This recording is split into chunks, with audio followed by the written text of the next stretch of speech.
this time around, Panda team taking that victory. Kill 2, while we were watching, you were commenting a little bit about the FCing.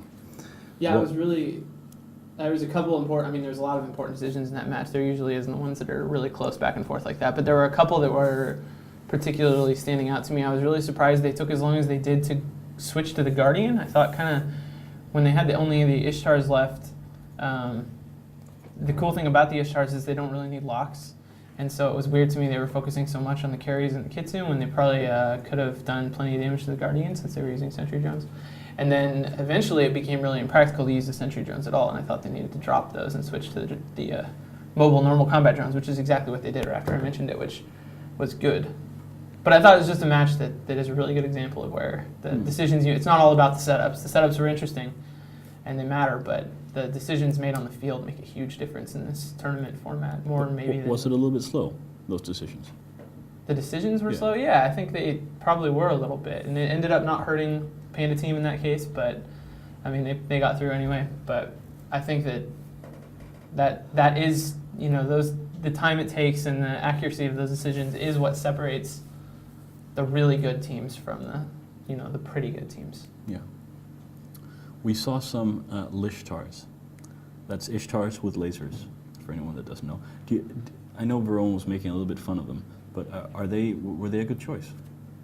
They were surely an interesting choice. I would never have thought about fitting lasers on an Ishtar, and Kill2 has said that this is a very smart choice. I myself don't fly Galanti ships. I'm Caldarian and Amar mostly, but lasers are generally pretty good for taking down ships that they get a bit more flexibility if they're a little further and so on, rather than blasters. And so on. So I guess it might be a good choice for the Ishtars to actually have that lasers on them. You thought it was a great idea, didn't you, Kill2? Yeah. You should always consider putting lasers on your ship. It doesn't matter what it is. Verone was completely wrong. Completely? Yeah, completely. Okay. It's great on the Ishtar. And actually what it did in this role is pretty common. It's probably small lasers, and they're really great for killing frigs because they have pretty decent range, they track pretty well, they do really good damage, and they're not hurting your cap that bad. I really like using lasers tend to have really high optimal for their size.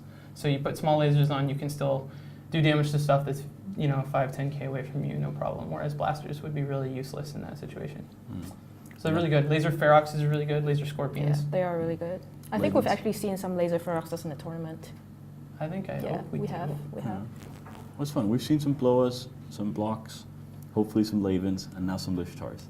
It's they're cool ships. Anyway, we are about to go into the next match, and we're about to get a new dev. It's been a pleasure having you as always, 4P. Thank you. Is there anything you'd just here on the ropes, like to share? Just anything at all? Well, the thing that I'm working on is Dust, and I just want to say that we have an awesome team working on the project. We have awesome game design. We're going to introduce some fantastic new technology in that game, and it being a part of the EVE universe is just going to make EVE Online and the EVE universe just bigger and better.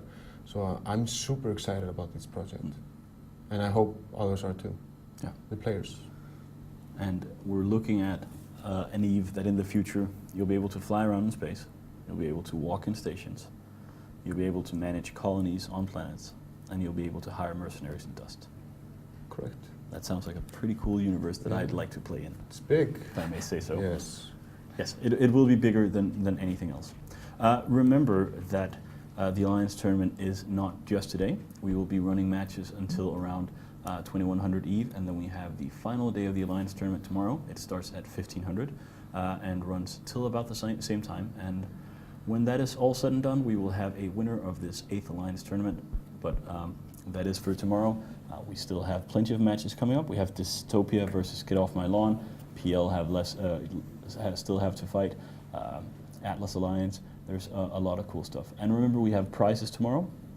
We have NVIDIA graphics cards, which power everything. We have network cards. We have the first 20 issues of Eon, the only 20 The only 20 copies, I believe. There isn't a 21st, I think. You can win those as well. So there's just a load of fun stuff this entire weekend. So don't go anywhere just yet. Kill2, are you looking forward to tomorrow? Yeah, absolutely. It's going to be awesome. I heard a rumor that you will be doing commentary on the final. It could be the case. That could be the case? Yeah, I'll have to see. Yeah. But I think I will do it. Yeah. And you think that our good friends from Hydra Reloaded will take it? Yeah, absolutely. Yeah. If they don't get all their characters banned before it happens, they should have a good chance. Yeah, and we had Admiral Gaberius get banned today. Well, not banned from game, but banned from the tournament. Yeah, banned from the tournament. Yeah. Do you remember what he did? Yeah, he anchored bubbles in Jove's space when he was supposed to be leaving. Yeah. Which they don't like that. I think there was a bit of He tried to flying tour around a bit as well, check things out. Yeah. And that's not okay with Claw. There's a good quote from somewhere, I think in the forum, someone said, "Don't give Claw a reason," you know? And I think that's good advice. Yeah. And Admiral Gaberius gave him a really big reason. Yes. And nearly probably disqualified them from the tournament, so. Yeah. It is true. CCP Claw is harsh, but fair. Yes. Yeah. I'd say so. But anyway, that is, but I mean, we're talking about players who have been with the game for a long time.